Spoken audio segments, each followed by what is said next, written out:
I have seen him in the watchfires of 100 circling camps. They have builded him an altar in the evening dews and damps. I have read his righteous sentence by the dim and flaring lamps.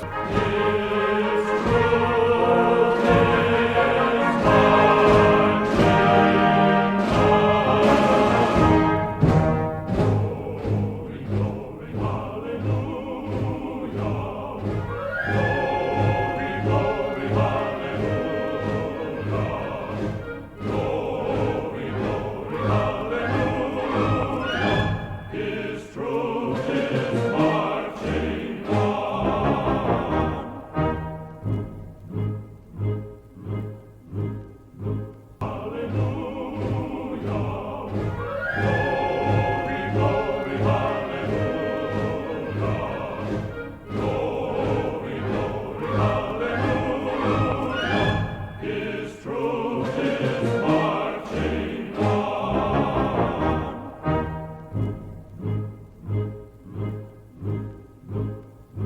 I have seen him in the watchfires of 100 circling camps. They have builded him an altar in the evening dews and damps. I have read his righteous sentence by the dim and flaring lamps. His truth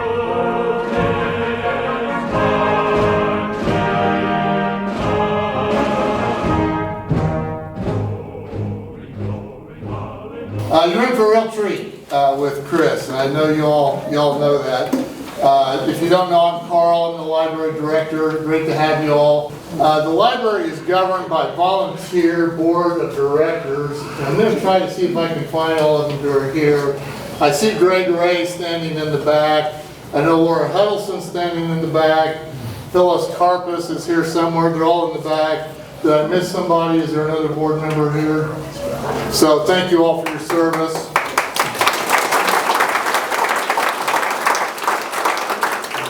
Adult programming, we try to do one a quarter or more. We've done music, we've done talks, we've done different things. And Chris talked to me, I don't know, a couple months ago and said, why don't we think about doing one on the Civil War in Mattoon? I said, man, I think it'll go. And it looks like if you don't know, I think most of you know, but Chris has put 6 or 7 years of his life as a volunteer into the History Center, which is fantastic.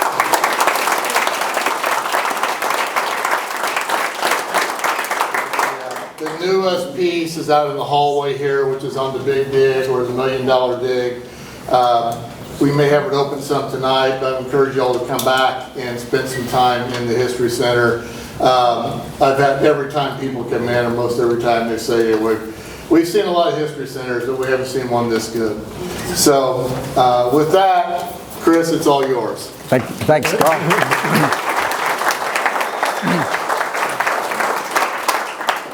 Well, thanks very much. I am just, I'm overwhelmed by the response. I told Carl I thought if we could get 30 or 40 people, I'd be really pleased.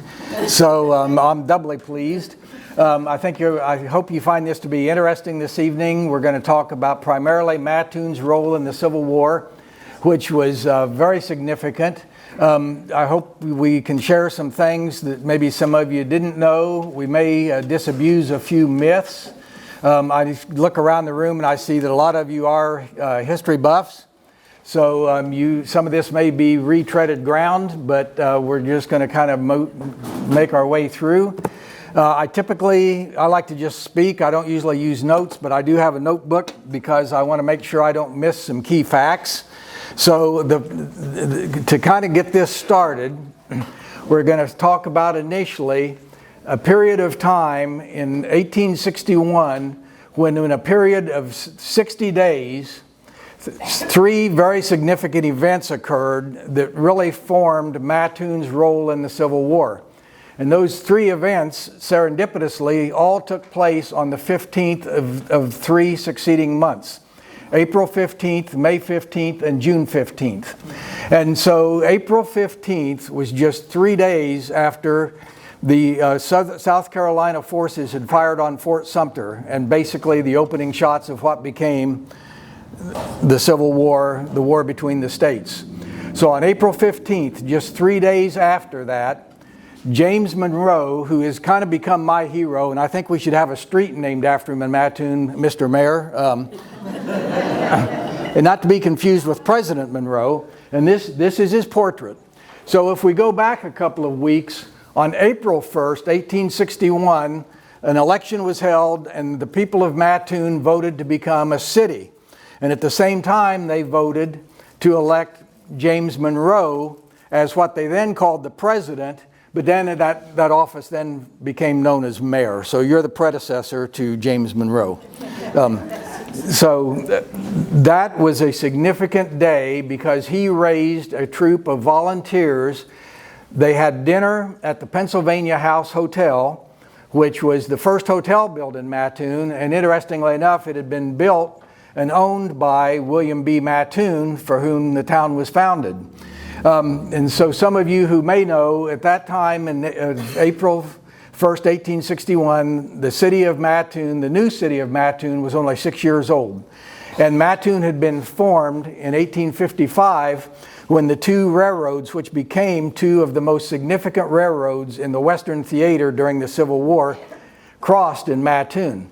And I found an article in the 1928 Journal-Gazette that did a history of the railroads and said that the crossing of what was the Illinois Central, North and South, which is still running through Mattoon today, is the Canadian National, and what was then the Terre Haute and East Alton, that was the first time in the state of Illinois that two major railroads crossed. So Mattoon got on the map from day one as being the crossing point and the apex of two very significant railroads.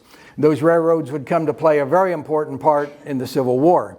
And by the time of the Civil War, what I just mentioned is the Terre Haute and East Alton had become the Indianapolis and St. Louis. And what's significant about that, because at Indianapolis they had interchange with several of the railroads that went all the way to the eastern seaboard and went to New York, Boston, Washington, D.C. So the main thoroughfare for transportation and communication from the East Coast to St. Louis, which was in the Western theater, and as we all know the importance of St. Louis and the Mississippi River, all that traffic came right through Mattoon. So Mattoon became a very significant location. So that got us to April 15th. So James Monroe, they had dinner at the Pennsylvania House. They took the train to Springfield to the 1st Regiment that was being formed in Springfield. Governor Yates had called on to form a regiment in answer to Lincoln's call for troops. So, but just by coincidence, the camp at Springfield was called Camp Yates. James Monroe and about 70 plus Mattoon men took the train from Mattoon to Springfield, and they became Company B of the 7th Illinois Infantry Regiment, which was the first regiment formed for the Civil War. Now, some of you are pretty astute and you're saying, well, wait a minute, if it was the 1st regiment, why was it the 7th?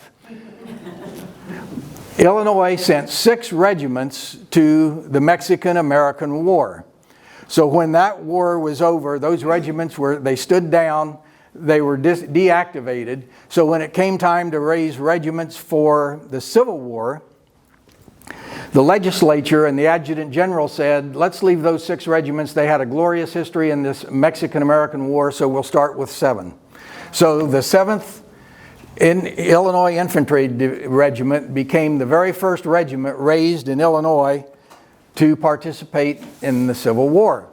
And what makes this doubly interesting and why it comes back to Mattoon and the importance is James Monroe was one of the first groups his men were one of the first groups to come in. They were coming in from all over the state. So they were assigned as Company B of the 7th Illinois Infantry. So Mattoon furnished the 2nd company of the 1st Regiment of Illinois Volunteer Infantry to participate in the Civil War. Now, interestingly, and we're going to talk about it a little bit more later, but the 7th Illinois Infantry participated throughout the entire Civil War. So, and we're going to talk about that just a little bit more. So that brings us to May 15th, which remember I said there's 3 dates, April, May, June. May 15th, U.S. Grant, who had been out of the Army, and he had been approached by Governor Yates to come back, and Governor Yates gave him a commission as a captain in the Illinois Volunteer Infantry. And his assignment was to go around to the various cities that were raising infantry regiments and swear them in to Illinois service and subsequently federal service. So U.S. Grant, and here's where we're going to dispel one of the myths unless somebody knows something that I really have not been able to find. I hear people come down and they say, well, you know, Grant was here with his Army. And Grant was here 4 or 5 times.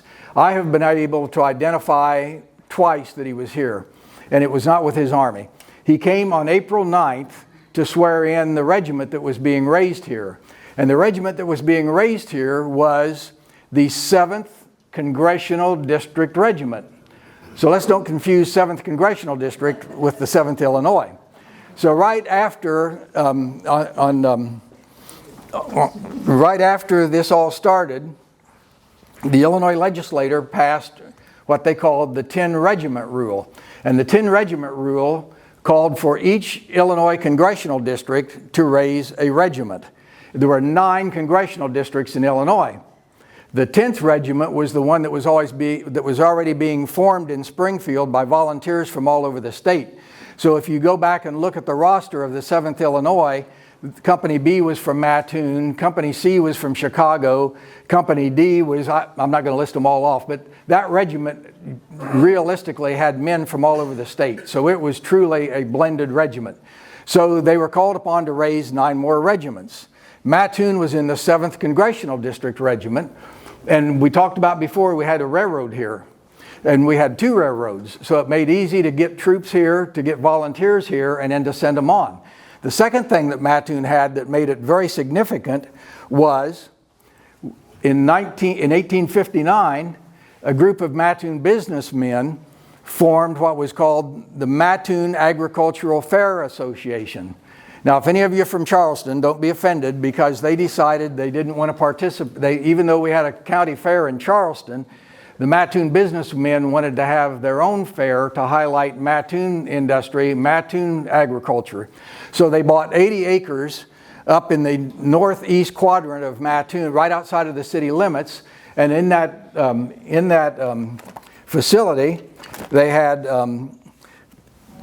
cattle barns, exhibition sheds, and a mile racetrack. And it was established in 1859. So 3 fairs were held there. The Adjutant General designated that fairgrounds as a recruiting center for the 7th Congressional District Regiment. So Grant came here on April the 9th. And he looked around and he said, this regiment, we don't have enough volunteers here yet. It's not up to full strength. And they haven't really had any training. I'm going to go swear in a regiment down in Alton, and I'll be back. And I'm paraphrasing. We don't know what he really said. So on May 14th, he came back. And he stayed the night in the Essex House, which was the competing hotel to the Pennsylvania House on the other side of Broadway. And on May 15th, he swore in the 7th Congressional District Regiment. So one of his opening acts was to swear in that regiment.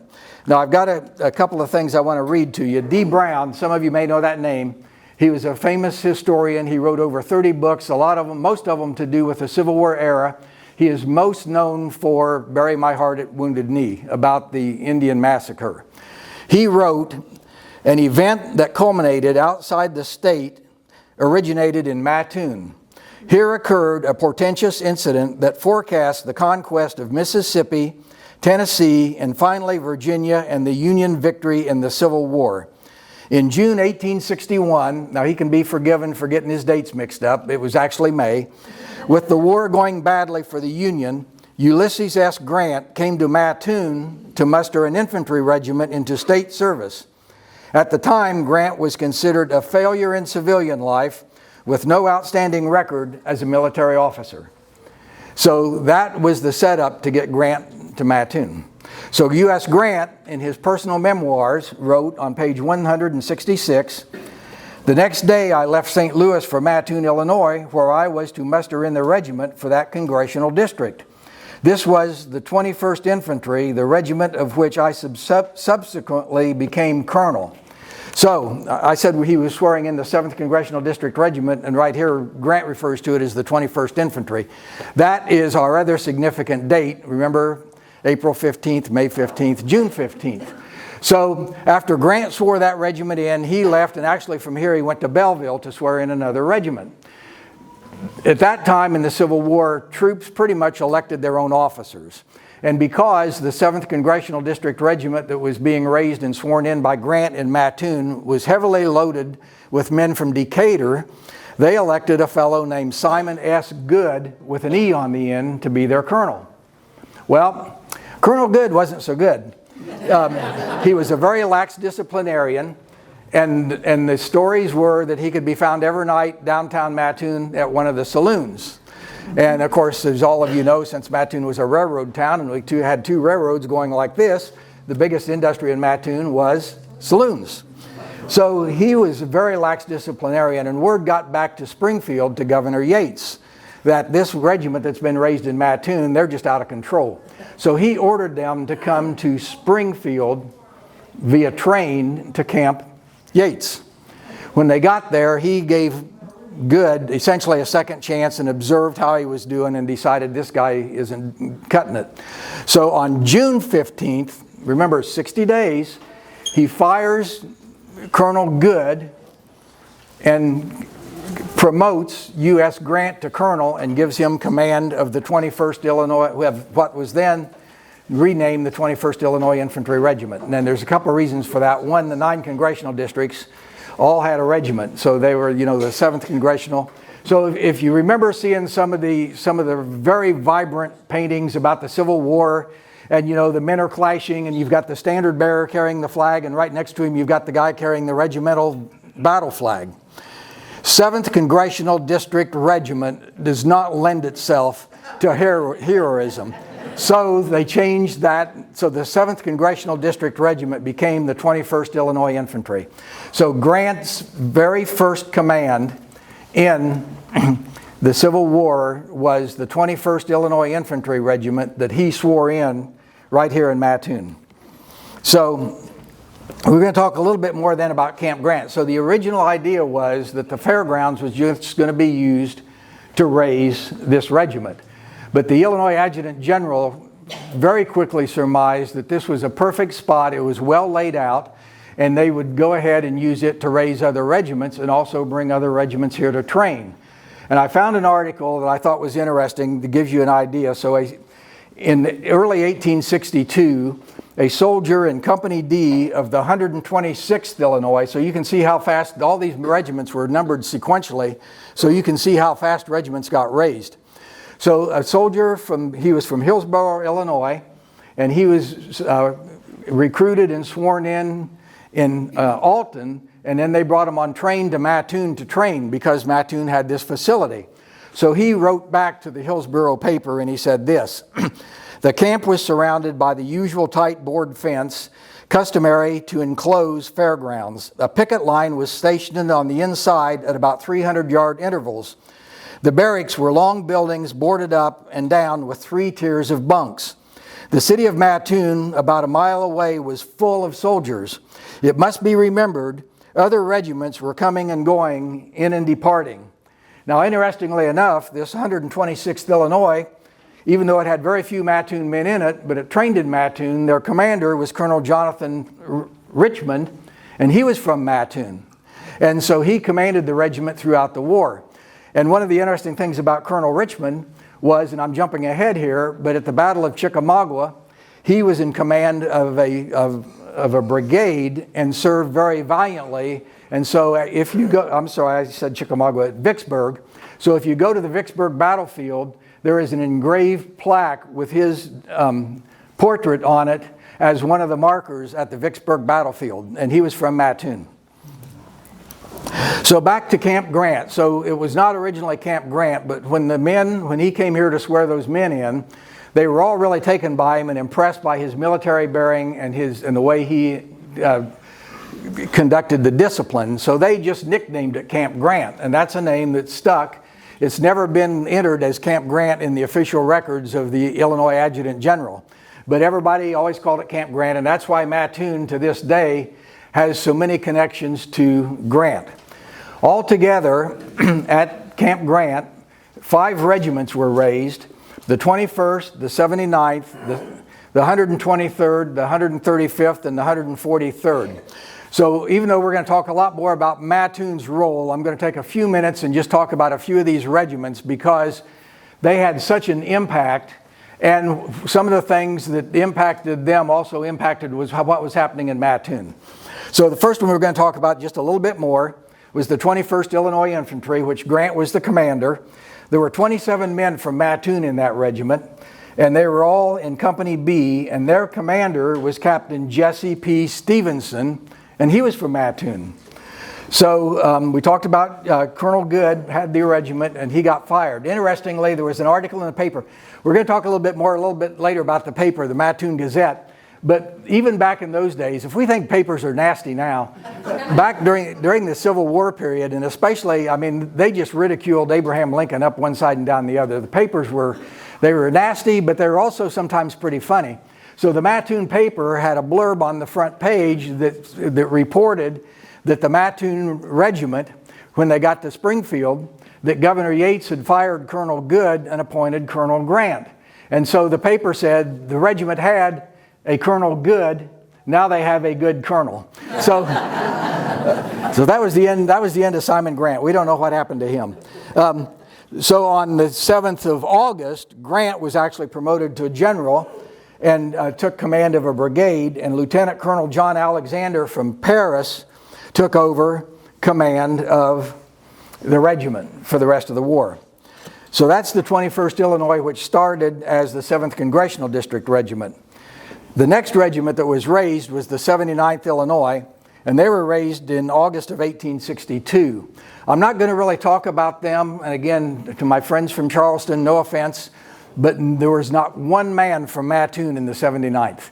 The 79th was raised in Mattoon, trained in Mattoon, but all the men were from Edgar, Douglas, Clark, Crawford, and Vermilion County. Their commander was a Colonel Gillap from Danville. They did have they had a very distinguished record. They were in all the major battles: Stones River, Chickamauga, Chattanooga, Atlanta, Franklin, and Nashville. So they had a very good record. I'm just not going to spend any more time on them because there were no Mattoon men in that regiment, and we want to keep our focus on Mattoon.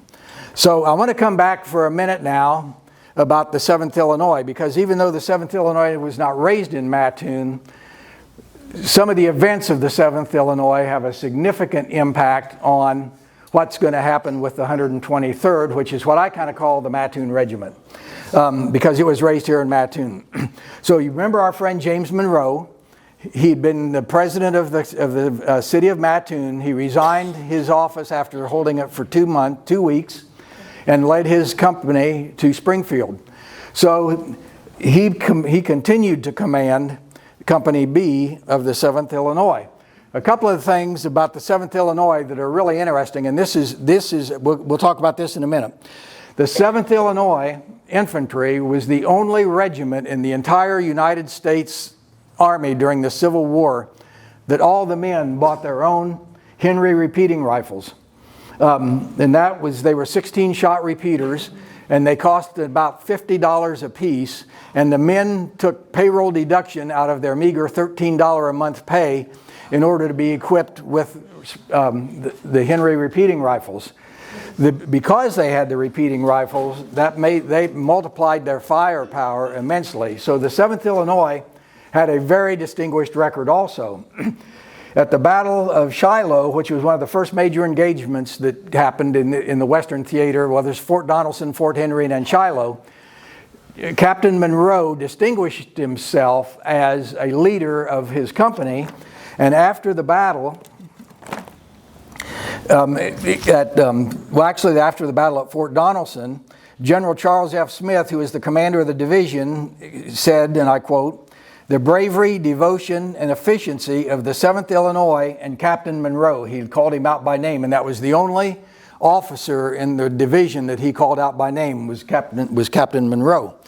Because of his performance at Fort Donelson, he was promoted to major, and he was the regimental adjutant at the Battle of Shiloh. There he was slightly wounded, but he also distinguished himself and for a while took command of an Ohio regiment that their colonel ran off. So, and he had his horse shot out from under him. So after the Battle of Shiloh, the commander of the 7th Illinois, Colonel Rowlett, said, "I am permitted only to mention the name of Major Monroe, who gallantly sustained his share of the command of the regiment during the whole engagement." And to follow up on that, the adjutant general of the regiment said, "The conduct of Major Monroe is worthy of notice on account of his personal bravery and efforts to rally his men." So, and again, like I said, this is why this guy's kind of become my personal hero in the history of Mattoon. And in fact, if you go to our Civil War Center, we've got a banner across his display that says, "Mattoon's Unnamed Hero." So that is Colonel Monroe. So that was his information that he had during the Battle of Shiloh. So I'm going to talk just a little bit more about the 7th Illinois because I kind of want to keep this in a little bit of context, but we're going to go over here to this photo for a minute. So the 7th Illinois stayed, they were a very prominent regiment throughout the war, and because of their prominence during the war, they participated as one of Illinois' participants in the Grand Review that was held in Washington, D.C. on the 24th and 25th of May, 1865, after the Civil War essentially ended. But this photo, I want to come back to this. So this photo is the color guard of the 7th Illinois Infantry. Now, I have found a couple of mentions in a few books to this being all men from Company B, but I can't say that with any certainty because I've never been able to run that down. But the thing that makes this such a great photo, Matthew Brady took this photo, and you all know who Matthew Brady was. It's undated, but I'm assuming it was taken at the time of the Grand Review in Washington in March of 1865. What makes this, May. What makes this significant are a couple of things. One, you can see here, they all have their Henry repeating rifles. Here's the color guard. And they've got their mascot, their dog. But you can see this little triangular badge. And we actually own one. I'm going to pass around, but I want it back. This badge is the 15th Corps, because the 7th Illinois was in the 4th Division of the 15th Corps. And all the different Army Corps had their own designations. And this badge was actually designed by Tiffany and Company. And there were 4 different divisions in the 15th Corps. And each this one has a yellow background because this was the Mattoon Division. But the other divisions had different color background. So as you can see, they're all wearing them there, and there's an interesting story because when you look at it right emboldened right on the cartridge box, it says 40 rounds. And how that came to be is the 15th Corps did not have a Corps badge, and when they were at Chattanooga, they met up with some of the people from the 12th Corps who were from the Eastern Theater. And they had a badge that had a star on it, and they were basically heckling some of the 15th Corps soldiers about, we've got a Corps badge, you guys don't have one. And a soldier who happened to be within hearing of General Logan pulled up his cartridge box and he says, "We don't need a patch, we've got 40 rounds." So that became the motto of the 15th Corps, and that's an actual. The other thing that makes this significant, this photo has been reproduced probably 1 million times. It's in the Abraham Lincoln Museum. It's been on the cover of several magazines. And interestingly, about a year ago, Guns and Ammo magazine did an article about the history of the Henry repeating rifle and used this photo. So that's all well and good, and it's pretty cool. But to me, the other thing that makes this photo especially significant is this guy right here. And as you can see, he's the only officer. These are all enlisted men or sergeants. Here's the sergeant major. This is Major Eugene F. Morse from Mattoon, Illinois. And he enlisted as a private with James Monroe. And through his ability, he worked his way up to become the regimental adjutant of the regiment. So that's why he's featured in that photo. Now, what's really secondly interesting about it is I've got a lot of information on a lot of Mattoon officers, Mattoon men that came and went during the war, and we're going to talk about some of those at the very end. This guy just disappeared. I've not been able to find anything on him after the war. He didn't come, to the best that I can find, he didn't come back to Mattoon. He's gone. But anyway, so that to me, this is an extremely interesting story and part of the Mattoon history. So the reason I kind of came back to the 7th Illinois, because the next thing I want to talk about is the next Mattoon regiment, the 123rd Illinois. And like I said, it's the one that I kind of consider to be the Mattoon regiment. And it had 162 men and 14 officers. So when this regiment was being raised, James Cunningham took the train to Washington, D.C. and went to see his acquaintance, and probably a little better than acquaintance, friend, Abraham Lincoln. And in those days, we didn't have a secret service, so I'm speculating that he just walked in and said, "Hey, I want to talk to you."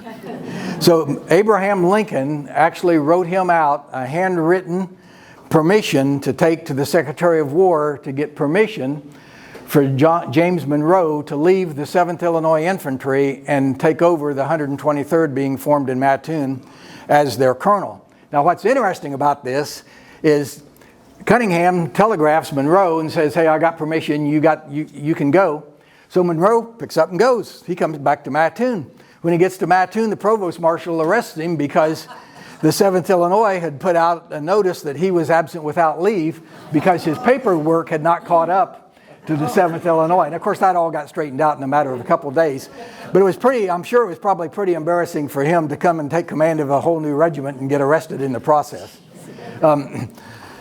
But the 123rd had a very, very valiant and valued service during the war. And we're going to talk about that for a few minutes. And then we're going to come back and talk some more about Mattoon's role.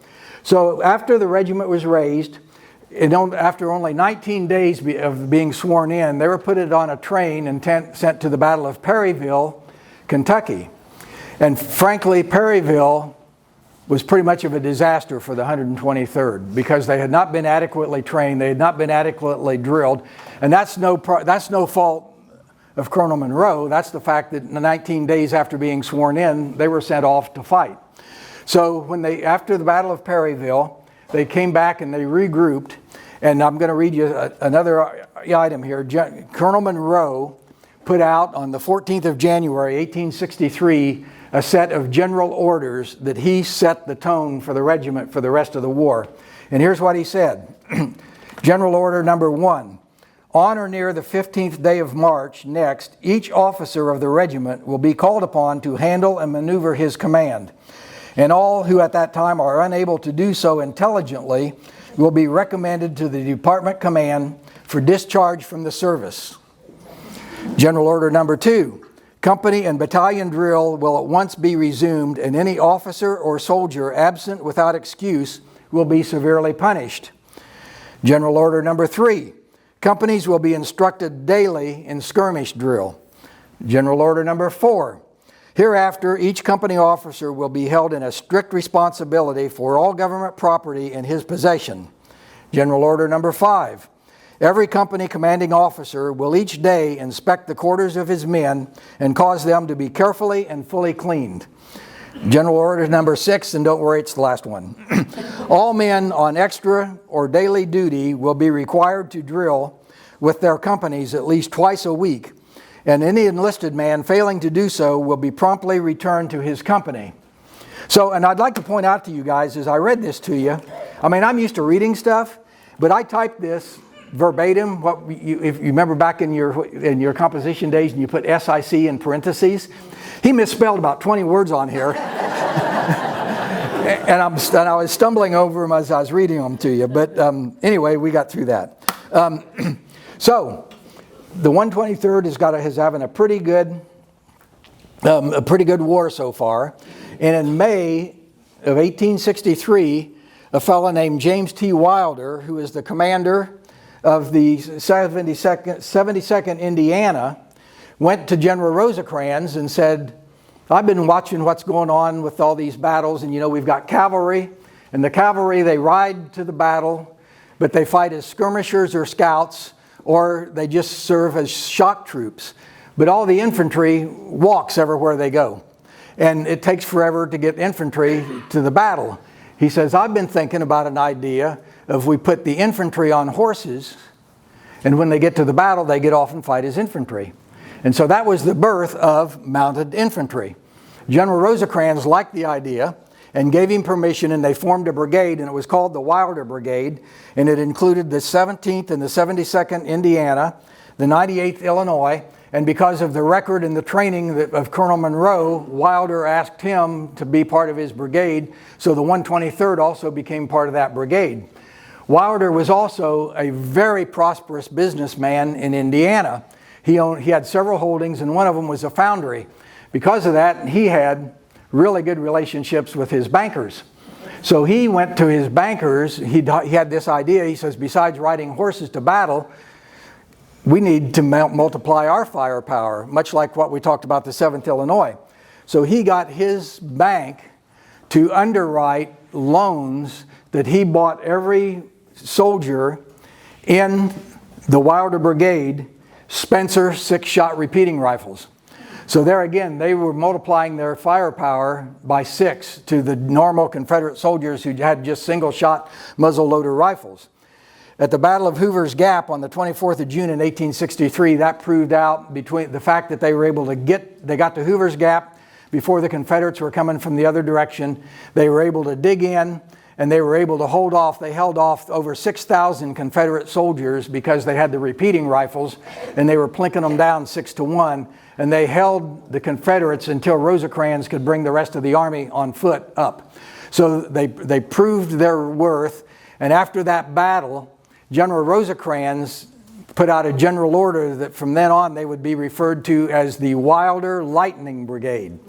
So Mattoon men, 162 men, 14 officers, Colonel Monroe, were in the Wilder Lightning Brigade. Now, shortly after, at the Battle of Chickamauga, the Wilder Brigade was used very effectively because some of you may know that was essentially, it was a 2-day running battle, but they all got there and got dug in the day before. It was the 18th, 19th, and 20th of September. Between those 3 days, the Wilder Lightning Brigade was repositioned about 5 times because they could put them on the horses and they could go, and then when they got where they were going, they had the repeating rifles. So there again, they had a very significant role in that battle. If you go to Chickamauga, the tallest monument on the battlefield is a tower with a crenellated top like in a castle in England, and it is the monument to the Wilder Brigade, and inscribed on the panels are the regiments, and there are named 10 men from Mattoon's names are inscribed on that plaque. And one of them, interestingly enough, was a fella named William Henry House. After he came back from the war, he got in the hospitality business and actually ran the Essex House. Well, wait a minute, ran the Essex House Hotel. His son, William Lincoln House, and I can only speculate that he named him William Lincoln House because of his affinity for Lincoln in the Civil War. William Lincoln House in 1905 started a little tavern over on Western Avenue that some of you may have been in from time to time. So there again, just kind of a great Mattoon connection, and his name is on that wall. And so when they put the mural on the side of House Brothers, and my friend Rob Stroud did an article about it, and I didn't want to correct him, but he said, here's one of the pictures, because he named them all, and he said, here's William Henry House, who was a cavalry officer because he put him on a horse. But he was not really and truly a cavalry officer, he was mounted infantry. But to me, that's just kind of one of those little interesting facts that tell the rest of the story. So After the Battle of Chickamauga, which was basically considered a Confederate win, Rosecrans pulled his army back to Chattanooga. And so General Wheeler had been dispatched by General Bragg. General Bragg was commanding the Confederate forces, and General Wheeler had a brigade of his own of 4 divisions. And so Bragg sent Wheeler out to try and disrupt the Union communications between Nashville and Chattanooga. And so the Wilder Brigade was assigned to run him down and stop him. So sadly, this is where we lose our friend James Monroe. Because on the 7th of October in 1863, at Farmington, Tennessee, Monroe with the 123rd and the accompanying 17th Indiana had the vanguard of the brigade, and Wheeler's men were dug in, and they had 2 cannon embankments, and Biggs died leading a charge on one of the batteries of cannons. And so sadly he was killed in battle. After the battle, Major Levering, who was General Reynolds' chief of staff, said, "As a soldier, Colonel Monroe was faithful and fearless. He possessed a judgment which knew no flattery, a patriotism which knew no compromise with rebels." So again, great story on a guy, on a Mattoon man, had a fantastic career. I am absolutely 100% convinced that had he lived, he would have become a general and would have been very prominent in the conduct of the war. So I do think we need a street named after him. So let's come back a little bit to Camp Grant. So because Camp Grant was recognized to be a good facility for training, we talked about those 5 regiments that eventually were raised here, and several other regiments that had been raised someplace else, like the 126th we talked about, was sent here to train. But additionally, during the Civil War, the units that had been in the field for a long period of time, and they had casualties, they got debilitated, they got worn out, they got tired, their uniforms got worn out. So in recent time, we talk about R&R, where somebody, after they served at the front for so many months, they got to come home. Well, during the Civil War, they did that, but they called it regimental furlough. So Mattoon became a regimental furlough center. And over the course of the war, and that's why when I read you that statement from that guy from the 126, and he said there's soldiers in Mattoon every day, is because Mattoon was a regimental furlough center for several regiments. I think altogether about 8 or 10 regiments and 1 cavalry regiment. In addition to the Camp Grant facility, because there were so many troops here and so many regiments were being raised, the Army built barracks between Charleston and Wabash Avenue on the very east edge of Mattoon, which was between 8th and 9th Street. And so when I found this article, the first thing that goes through my mind, which 8th Street and which 9th Street? Because in 1897, they renumbered all the streets. But the 9th Street stayed the same. So it could have been between 9th and 8th to the east, or it could have been 9th and 10th to the west, depending on which way they flipped the streets. But it's in that same, so I went and looked, and that's actually block 155 of Mattoon Township. So if any of you live on block 155 Mattoon Township, get out your metal detector and you may be able to find some remnants of the barracks that were raised there to accommodate additional troops. Now we talked about a little bit about the Regimental Furlough Center. So one of the interesting things to me is one of the regiments that came here was the 6th Illinois Cavalry. And I'm going to talk again just for a minute about another regiment and a little bit about a battle. So the 6th Illinois Cavalry only had 15 men in it from Mattoon. So it wasn't like hugely significant in that part.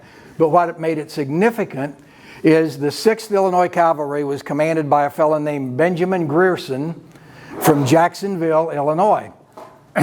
And he was commander of a cavalry regiment, and interestingly enough, he hated horses and for his entire career was uncomfortable being on a horse.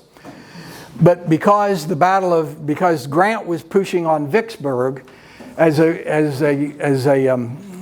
a way to take some of the pressure off of Vicksburg and also disrupt communications in the Confederate lines, he assigned Grierson and formed a brigade of the 6th Illinois Cavalry, the 7th Illinois Cavalry, and the 2nd Iowa, and they went on what became known as Grierson's Raid. They left LaGrange, Tennessee on the 17th of April in 1863, and in 17 days they traveled 800 miles, and they disrupted Confederate communications. They burned storehouses, they burned fields. They, because they were on horses, even though Grierson didn't like them, they wore their horses out on an 800-mile trek, so all along the way they would stop at farmhouses and requisition the horses and leave their worn-out horse and take a fresh horse. So they really disrupted Southern communications, and several Southern units were chasing them all over. They had several skirmishes, but they made their way all the way to Baton Rouge, Louisiana. Now what's interesting is one of the things that one of their primary targets was to disrupt rail traffic. Have any of you ever heard of Sherman's necktie? Bill, you have. So one of the things they did is when they tore up the rails, they would gather up all the ties and make great bonfires, and then they would take the rails and heat them up until they were red hot and wrap them around telephone poles, or telegraph poles, we didn't have telephones, telegraph poles, so that the Confederates couldn't come back and just reposition the rails and use the railroad. So it really messed up Southern rail communication. Later on in Sherman's March to the Sea, that became a tactic they used all the way to the sea, and that's where the nickname Sherman's necktie came from. And sometimes I've heard it called Sherman's bow tie because they wrapped the rail. But what's interesting about this to me is two things. One, in May of 1864, the 6th Illinois Cavalry, after they'd done the raid and they went all the way to Baton Rouge and then they came back by train up north, they came to wonderful, beautiful Mattoon, Illinois, to Camp Grant for their regimental furlough. So I am absolutely convinced that Colonel Grierson, who's quite famous, was here in Mattoon during the war. It would make sense that he was here with his regiment. The other interesting thing about Grierson's raid, one of my all-time favorite John Wayne movies is called The Horse Soldiers. And the movie The Horse Soldiers is based on a book, The Horse Soldiers, that was written by a doctor in Bloomington, Illinois, because his father had been in the Grierson brigade. That book was made into the movie The Horse Soldiers with John Wayne. So that kind of ties it all back together. And some of you, back in the Civil War days, especially, the magazine of note was the Atlantic Monthly, and they put out all kinds of stories during the war. Well, Grierson got the cover of the Atlantic Monthly shortly after his raid. So we'll come to the railroads for a minute. We talked about the importance of the railroads, and I really can't even give you, and I could stand here for the next hour and just give you example after example out of different documents, out of the newspaper archives. But the railroads were such a significant part of Mattoon. I have one record that says 4 regiments came through in one day. We had POW trains came through all of the time. We had munitions trains, we had supply trains, we had cattle trains, we had hospital trains. The trains were literally coming through Mattoon day and night. And I just picked off a couple of articles out of the Gazette to read to you. For the past 2 days, the railroads have been thronged with trains carrying the Fort Donelson prisoners to Chicago. 3 long trains of prisoners from Grant's army went east on the Terre Haute Road yesterday. The Gazette in 1863 said, "Every train is bringing in new recruits." I was able to identify just a few that were identified by name that came here on train and stopped at the Essex House, probably got a meal, maybe got out, maybe stayed the night, maybe came into some of the barracks and then went on. The 6th Michigan Heavy Artillery, the 12th Wisconsin Infantry, the 47th Massachusetts, the 48th Massachusetts, the 52nd Indiana, and the 10th Kansas Volunteers. I've researched and tried to find any kind of record that tells exactly how many, and I just can't do it. But what I did find was a pretty interesting article that attributed over 600,000 soldiers moved up and down Illinois on the Illinois Central during those 4 years. So you can imagine, out of that 600,000, a substantial number of them came through Mattoon. So the railroads played an important part, and one of the parts that the railroads played, besides men, POWs, wounded soldiers, supplies, ammunition, fuel, is they moved animals. An army moved, back in those days, of course, it was all horses, primarily, except traveling by rail, and also cattle. So Mattoon was established, and this I've found goes back directly to U.S. Grant, because he apparently was impressed with Mattoon, and of course he was impressed with the fact that we had a railhead here. So he sent a soldier named Alonzo, a captain in the Quartermaster Corps named Alonzo Eaton, who Grant had become personally acquainted with, and he had a really good record when he was in an Iowa infantry company, and Grant sent him to Mattoon to establish a federal corral. And it was established just north of Dodge Grove Cemetery. And actually, Dodge Grove had just been started. So if you can imagine, I'm guessing part of the corral may have been the northern part of Dodge Grove, because the initial part of Dodge Grove is right when you come in the main gates and go left or right. So they had, at any given time, they had over 1,000 horses, mules, and cattle at the federal corral. And the federal corral served three functions, really. One, it was to rehabilitate these worn-out horses and mules. Secondly, it was to buy. It became a purchasing center for all of central Illinois. Farmers that raised horses brought them to the federal corral at Mattoon to sell for Union service. And then it also became a place where if the horses could not be rehabilitated for military service, they sold them to the local farmers. And we can kind of guess where some of those went. But a couple of articles along the same line, I found an article from May 4th, 1864 that said, purchased today at the Federal Corral, 268 cavalry horses, 90 artillery horses, and 16 mules. Now, I couldn't find out how much they paid for a mule, but for an artillery horse, they paid $140 a head. And for a cavalry horse, they paid $120. And that struck me as odd, because I'd a lot rather be riding a cavalry horse than trying to wrangle an artillery horse. But if you stop and think, the artillery horses were probably heavier, stronger, more solid, because they're pulling a caisson, pulling a cannon and a load of cannonballs. So that was kind of the average price of what those animals would bring. And again, I found a couple articles. Received from Louisville 450 unserviceable cavalry horses. Some 400 used up government horses were unshipped and driven to the corral this morning. So these are horses coming back to be rehabilitated. 800 condemned and captured horses, cattle, and mules will be sold. This is they were advertising one of the sales. And then this one was the one that kind of sets the tone for their major purpose. All horses fit for duty at the corral are ordered to the front. So the Army needed horses. Some of the other things that were significant for Mattoon is we had 2 convalescent hospitals in Mattoon. Now, these were not surgical hospitals like you see in the movies where the doctor's in a tent sawing off limbs and whatnot. These were convalescent hospitals, so as wounded troops had already been treated, given triage, you might say, in the field, they were put on hospital trains to come north, and some of them were taken off in Mattoon. The 2 hospitals that were in service here, one of them was in the Cumberland Presbyterian Church, which is on the corner of where now CVS is.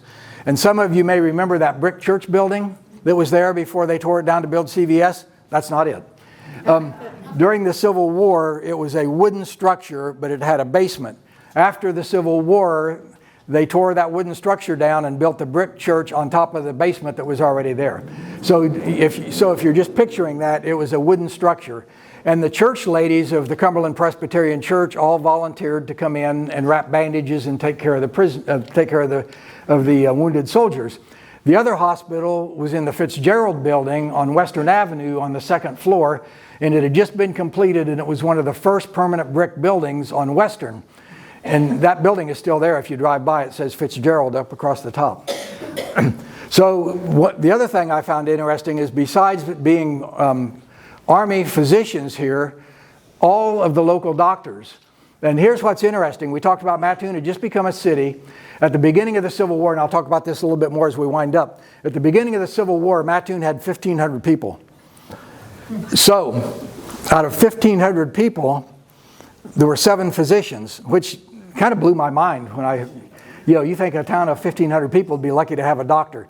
There were 7 physicians practicing in Mattoon during the Civil War. And part of that, again, I attribute to the fact that Mattoon, even back in those days, was a commerce center for all the towns around. Why? Because of the railroads. So we come back to the importance of the railroads.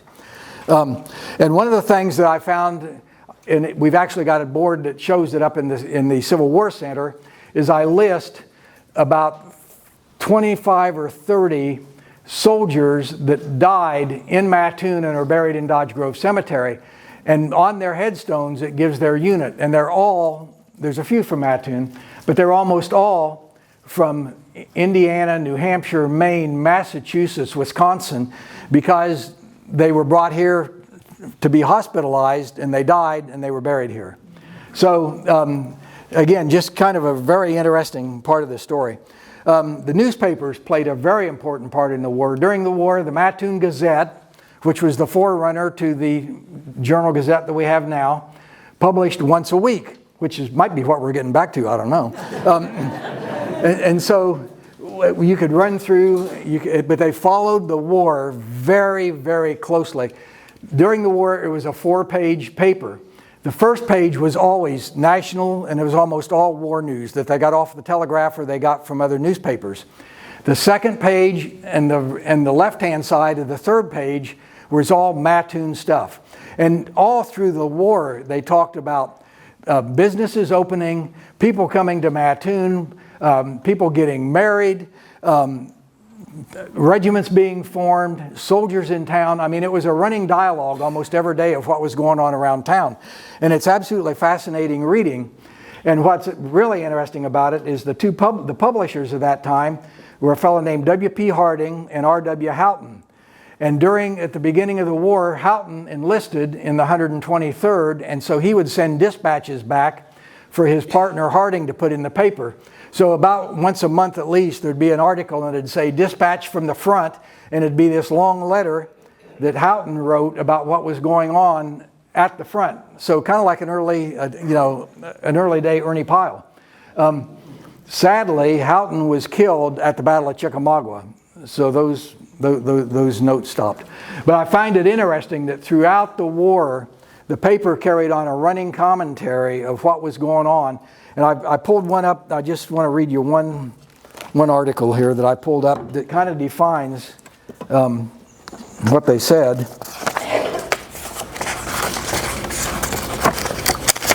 Well, guess what? Here it is. Improvements. Within the several months just passed, a large number of private residences have been built in town, and several business houses of no mean pretensions have been and are being finished. The new brick building adjoining Kahn Brothers, 25 by 70 feet, is nearly finished. The commodious depot of the Terre Haute and St. Louis Railroad, with which the company blocked up First Street, has been finished sometime, and the foundation of a splendid 3-story building, 25 by 85 feet, is now being laid by the Dole brothers on the corner of 2nd Street and Broadway. And of course, that building is the building that's still here today on the corner that has been, among other things, S.S. Kresge, Mattoon Furniture. That was not the exact same building because it burnt down, but that's where that building was located. So again, just an interesting commentary of what was going on during the war years right here in Mattoon. A couple things I want to touch on that I think also were pretty important.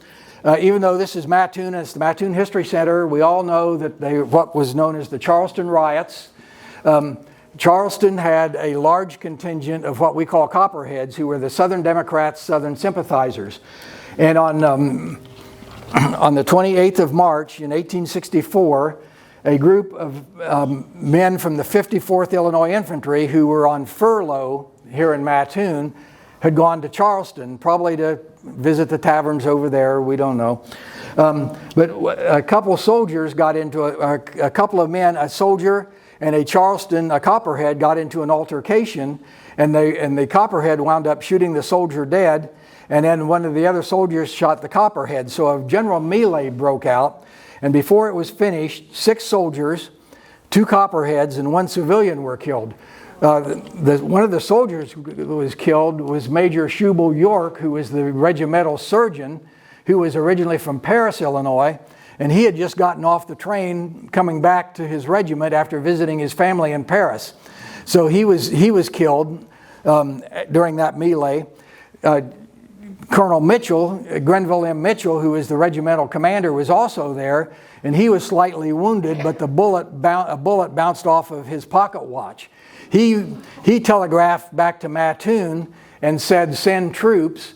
And so the 54th Regiment, he was the commander, so he telegraphed back to one of the other officers. They immediately seized a Terre Haute and Indianapolis train and sent 250 men from Mattoon to Charleston.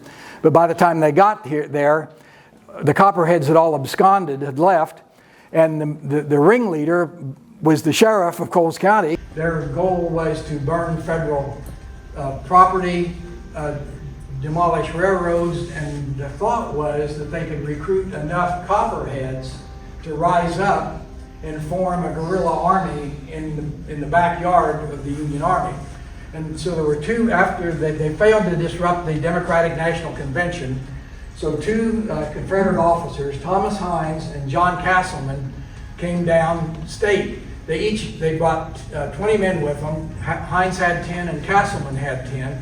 Hines was headquartered in Mattoon, and Castleman went to Marshall.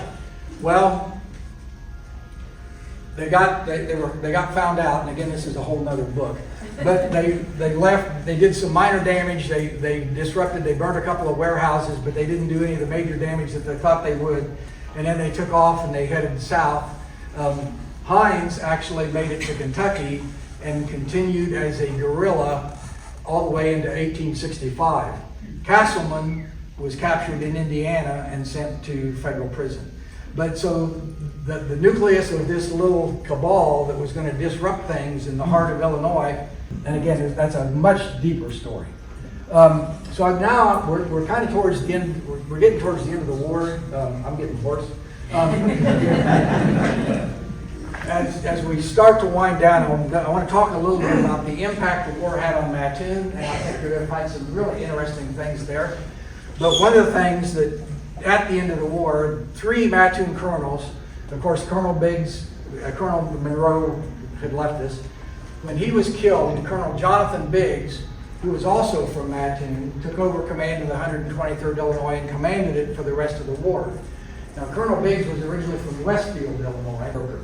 So he became the executive officer of the 123rd. He was a lieutenant colonel. We have his portrait in the History Center. I didn't have enough music. And he took over and commanded the regiment for the rest of the war, and again had a very knowledgeable service. He was wounded almost towards the end of the war at the Battle of Selma. And one of the things that we have in the History Center is we have his frock coat and his vest with a bullet hole where he was shot at Selma, but he lived and carried that bullet against his spine for 20 years after the war. We also have his sword, and I would invite any of you that have it to come up and see it. It's probably our pride and joy as a display. So we talked about Colonel Biggs. I just brought him up. We talked about Colonel Mitchell of the 54th and his regiment. And by the way, the 54th Illinois, which Colonel Mitchell from Mattoon commanded, had the most men from Mattoon. It had 235 men from Mattoon in the 54th Illinois. And then Colonel James True commanded the 62nd Illinois, and he was part of the True family, of which there were very many members. Those 3 men, at the end of the war, all got promoted to brevet brigadier general. So Mattoon can claim 3 generals by the end of the Civil War, which again I think is a pretty cool accomplishment, and it's something that people don't know. So the impact on Mattoon. So we talked about a few things, one of which was the population. at the beginning of the war, Mattoon had 1,500 people. By the end of the war, Mattoon had 4,000 people. And I just read you that one excerpt about how things were building. So we can attribute that to a lot of things, I think. Because Mattoon was a major railhead, and so much was happening here with the troops, with the cattle. People came here to find work and to put in roots. And at the same time, Mattoon and the immediate area provided 1,200 men to the various Illinois regiments. So 1,200 people left this area. And now you guys are all pretty smart. You're thinking, okay, he just said Mattoon had 1,500 people. 1,200 of them joined the army. Who's running the town? Well, if you go down and look at the lists, and look at the rosters, more than half, probably 60 to 70% of those men were all farm boys from the farms in the immediate area directly around Mattoon. And when I say directly around, I mean, I'm not talking Lerna and Gaze, I'm talking Magnet, Paradise, the immediate area. And one of the examples that I like to use is the Hart family, H-A-R-T, were all farmers down just between Mattoon and Paradise. 14 Hart boys served in different regiments during the war, and in addition to the 14 Hart boys, there were 6 cousins that had different last names because their mothers had been a Hart. So there's 22 people out of one family, and miraculously, out of all those, only one was killed. And I would touch on, because a lot of people ask, Mattoon, I think I can tell you here in a second, I've got a note on it.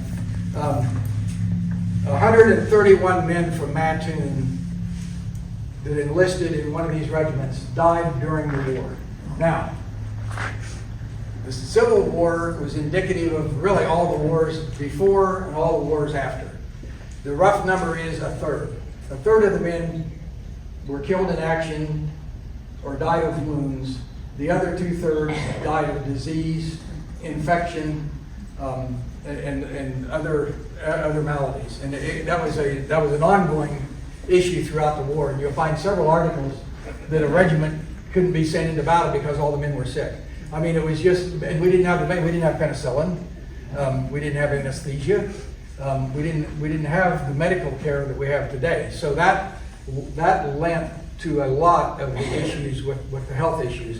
So out of those 131 men, and we've got the list in the history in the Civil War Center, but I'm going to say probably 35 to 40 of them were actually killed in action or died of wounds, and the rest died of other causes. Kind of like our men in our hospital.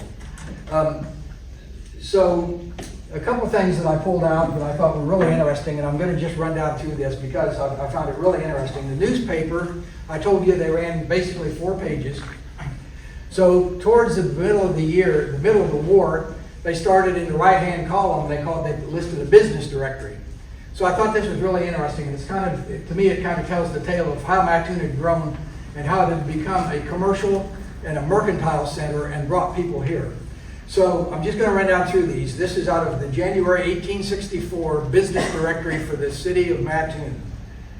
3 bakers, 4 blacksmith shops, 2 boarding houses, 4 shoe stores, 5 carpenter and house builders, 4 clothing stores and tailors, 2 coopers, 1 dentist, 2 drug stores, 7 dry goods stores, 2 eating houses, but also remember all the hotels also had restaurants, 1 farm implement store, 2 flour mills, 2 furniture stores, 5 grain warehouses, 6 grocers, 1 gunsmith, 1 hardware store, 4 hotels, 2 jewelry stores, 5 law offices, 3 livery, I'm not going to say a word, 3 livery stores, 2 lumber yards, 1 machine shop, 1 marble shop, that's where all those monuments that Dodge Grove came from, 3 meat markets, a paint shop, a photographer, 7 physicians, a pork packer, a saddlery, 2 telegraph offices, 3 wagon and carriage shops, and a woolen factory. And by the way, the woolen factory is where now is One Stop Copy, but many of you remember it was Mattoon Electric. Before that, it was the Slidell Slaughterhouse. It's not the same building because it was rebuilt after the Great Tornado of 1917. But that woolen factory, I found an article that they actually had a contract to manufacture blankets for the Army. So Mattoon actually had a war industry. Something else I pulled that I thought you might find really interesting. They also kept the E&I Jennings was one of those grain warehouses, and every week they published commodity prices, just like you still find in the paper. So I pulled the May 30th, 1861, and the 25 May, 1864, to kind of give you a picture. Now I'm not going to go through all these, but I'll hit several of them. Red wheat, 1861, 85 cents. 1864, $1.10. Corn, 1861, 20 cents. 1864, 64 cents. Rye, 30 cents to 90 cents. Oats, 20 cents to 60 cents. And of course, that's all a bushel. Timothy, $2 to $2.25. Beef was 5.5 cents a pound, and this is on the hoof. In 1864, it was 10 cents a pound. Pork was a nickel and 10 cents. Potatoes had gone from 50 cents to $1.40. Cornmeal went from 35 cents to 90 cents. Butter went from 10 cents a pound to 30 cents a pound. Eggs went from 7 cents a dozen to 14. Chickens, and this I found this really interesting, per dozen. A dozen chickens was $1.50. And in 1864, they were $1.80. Coffee, and this one would really have upset me. Coffee went from 11 cents to 46 cents. And molasses went from 50 cents to 80 cents. White sugar went from 14 cents to 22 cents. So you can see the war had an impact on the people at home trying to make ends meet, just the same as other things. So a couple other things I want to just touch on, and then you guys have been a great audience. After the war, we talked about the first mayor. So after the war, several men came back to Mattoon to be very prominent. Now, a lot of men came back here and started businesses and became very prominent. But to me, what was interesting is I dialed in on 6 men who had served at least one term as mayor after they came back from the war. Vernon Bridges was an MD, and he was actually the regimental surgeon for the 126th Illinois Infantry. He served as a mayor. James Draish was a lieutenant colonel in the 122nd Infantry. He came back to Mattoon and opened a hardware store. Remember Captain Alonzo Eaton, the quartermaster for the Corral? He stayed in Mattoon and eventually became the president of the First National Bank. Robert McFadden was a colonel of the 53rd Infantry, and he became a justice of the peace and was the longest serving justice of the peace in Coles County. Joseph Withington was a captain in the 41st Infantry. He came back to Mattoon and became a surveyor, a magistrate, and a land buyer. And what's really interesting, and one of our artifacts that we're really proud of up in the History Center, we have a copy of the 1869 plat book, which was the first plat book published and bound, and it's owned by him, and he signed it. So it's something that I'm just really pleased to have. But to my mind, the most important person that came back to Mattoon, aside from Monroe, who didn't come back sadly, was Lewis Lehman. Some of you may know that name. Lewis Lehman was enlisted as a private in the 86th Illinois Infantry in Chicago. He was captured at Chickamauga and served 18 months at Andersonville Prison. He survived, and after the war, he came to Mattoon. He got in the insurance business, and somewhere along the line left insurance and got into the banking business. Now, what's interesting about Lewis Lehman is he worked his way up and became the president of the Mattoon National Bank. He left the Mattoon National Bank and became the president of the First National Bank. And these two banks were competing, and they were both very prominent banks. Well, the Mattoon National Bank was competing strongly with the First National. The First National Bank was actually owned primarily by the Dole family, and we all know the Doles. So the Mattoon National Bank was competing, and in order to set himself apart, the president of the Mattoon National Bank, and his name was Wilson, Charles E. Wilson, decided to build what at that time was the most prominent structure in Mattoon, and it was the most grandiose structure in Mattoon with marble floors, marble stairways. And Keith is back there nodding his head because it's the building he owns at 1632 Broadway. The building is still there. Well, right after Wilson completed this building, he got into really ill health. So he started very quietly selling off his controlling bank shares through a broker in St. Louis.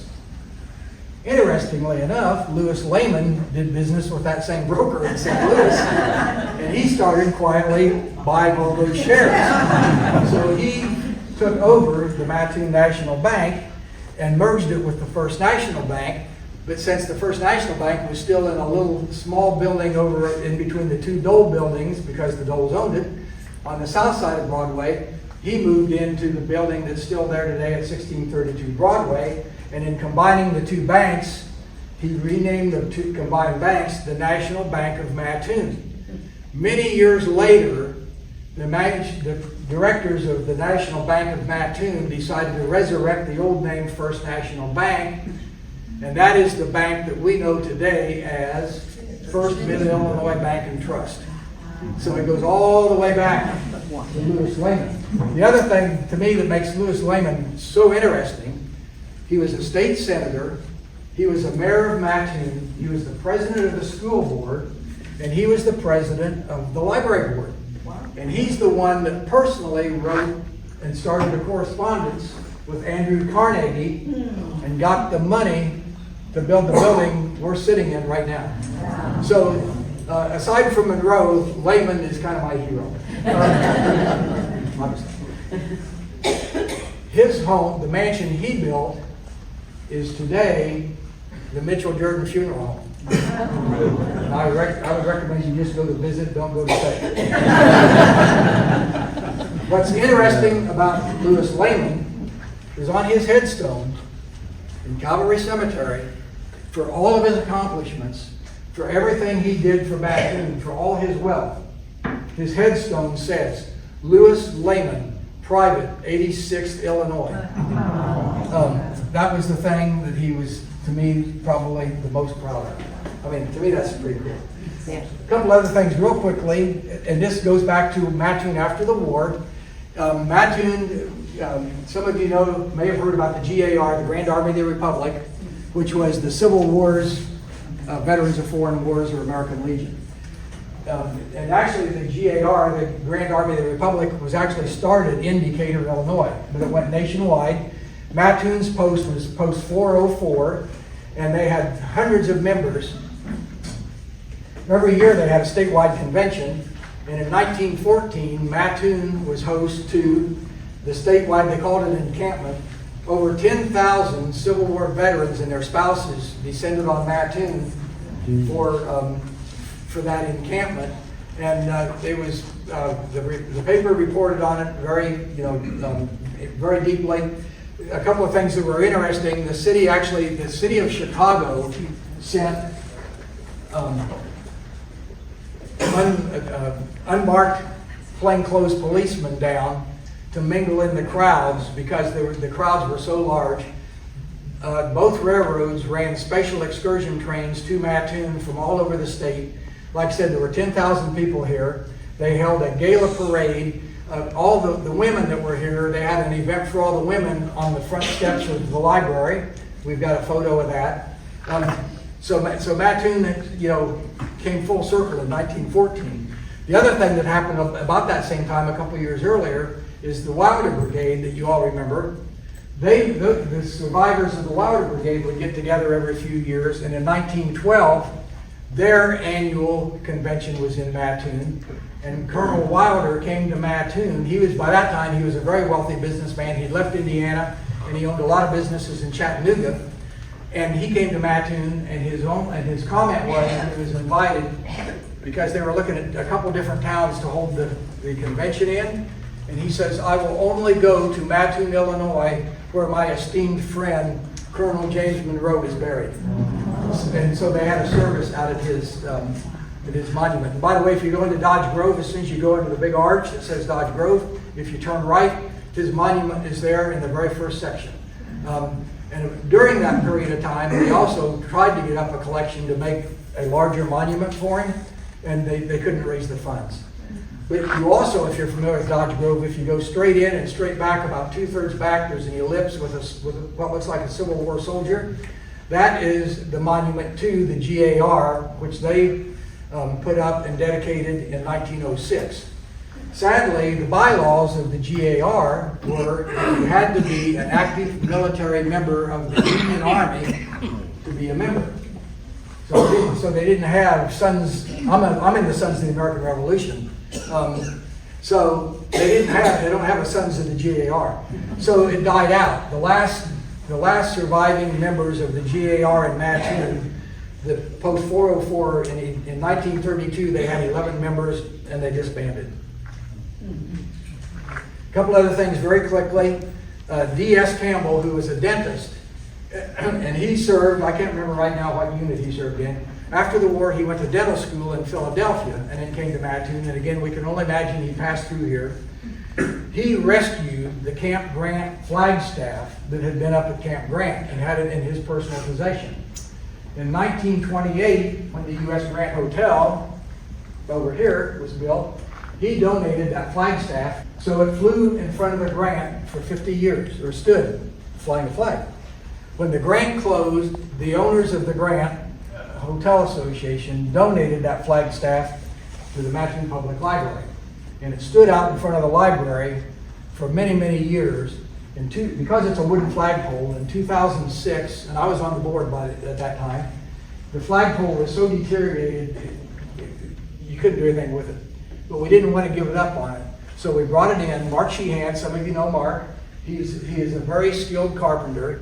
So actually Mark's dad, Tony, worked on it. They completely restored it, refurbished it, and now we have the original flagpole, on display. And at the same time, Mark Sheehan manufactured an identical duplicate, and it's what flies out in front of the library today. So again, great history, great connection to Mattoon, great connection to us. Now, I've got one other thing, and then I'll open it up to questions, unless you all want to just skedaddle. About sometime this early spring, a lady that I've gotten to know pretty well, and I cannot even begin to imagine the work she put into this. Terry Otto, where are you, Terry? Yeah, back there. She told me she started this during COVID. She started identifying all the tombstones of Civil War soldiers buried in Dodge Grove Cemetery. It is a phenomenal piece of work, and we're so thrilled to have a copy of it. And I'd be happy, you're welcome to come look at it. So some of you may know, some of you may have participated. About this time last year, I did a walking tour of Calvary Cemetery, the Catholic cemetery. And I identified about 25 or 30 Civil War veterans. Now these are all veterans, these are not men buried during the war. So taking Terry's work and sitting down and going through it and then combining the cavalry soldiers, she's identified, I just tagged on, 256 veterans that are buried in Dodge Grove Cemetery. Now, I'm sure there are more than that, but they're either not identified as a veteran or whatever. So this is kind of the last pass here. So because I found this very interesting, and this also tells the story of how Mattoon grew and how people came to Mattoon after the war.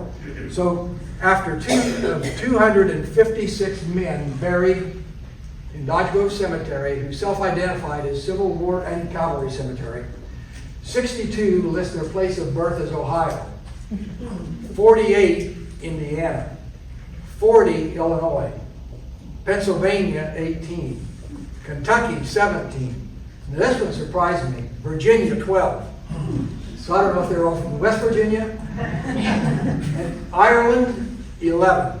And if you might guess, almost all those are in cavalry. Germany 7. Now, I'm going to break this down one more. Out of those, as listing occupations, 90 were farmers, 38 worked on one of the two railroads, 40 were merchants, 17 were carpenters or house builders, 6 were doctors and dentists, and 20 listed their occupation as a tradesman, blacksmith, cooper, or whatever. So that is just that's a melting pot of I mean, we're a microcosm of the melting pot of the United States, Mattoon, Illinois. If anybody's interested, I do have a count of how many soldiers were in each one of the regiments, and I've got a board here that shows all of the major battles. Now, these are not by any means the major battles of the war. These are the major battles and campaigns that regiments that had Mattoon men participated in. And over here are the regiments that had Mattoon men in them. And my last, before I open up for questions, my question is, who's got my medallion? Would you give that to Keith? No. So, can I answer any questions for you? Keith? Before we go to questions, I gotta tell you, you are a treasure to my team.